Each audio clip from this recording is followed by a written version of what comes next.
মশা ছোট হলেও এর কামড়ে মৃত্যু পর্যন্ত হতে পারে। প্রতি বছর বিশ্বজুড়ে ডেঙ্গু, ম্যালেরিয়া ও চিকনগুনিয়ার মতো মশাবাহিত রোগে আক্রান্ত হন কোটি কোটি মানুষ, আর এতে প্রাণ হারান 7 থেকে 10 লাখ। যেখানে পৃথিবীর প্রায় সব দেশেই মশা একটি বড় স্বাস্থ্য ঝুঁকির কারণ, সেখানে আইসল্যান্ড একেবারেই ব্যতিক্রম। খুঁজলেও সেখানে একটিও মশা পাওয়া যায় না। পৃথিবীর প্রায় সব মহাদেশেই মশার উপস্থিতি থাকলেও আইসল্যান্ডে নেই, আর এর মূল কারণ এই দেশের বিশেষ আবহাওয়া ও পরিবেশ। আইসল্যান্ড উত্তর আটলান্টিক মহাসাগরের মাঝে অবস্থিত একটি দ্বীপরাষ্ট্র।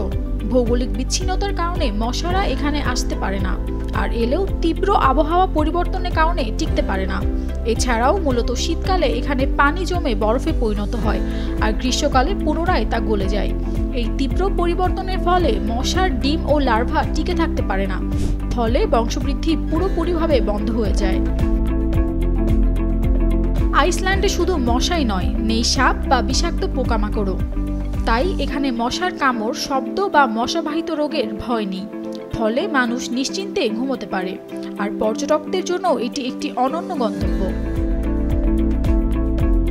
আইসল্যান্ডে মশা না থাকা শুধু একটি মজার তথ্য নয়, বরং এটি একটি দারুণ বৈজ্ঞানিক উদাহরণ।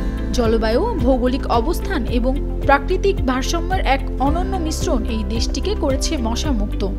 যদিও জলবায়ু পরিবর্তনের প্রভাবে ভবিষ্যতে সেখানে মশা ঢুকতে পারে, তবুও এখনো পর্যন্ত আইসল্যান্ড পৃথিবীর একমাত্র মশামুক্ত দেশ। Nafisa Tasnim, Ridhika, Daily Sun.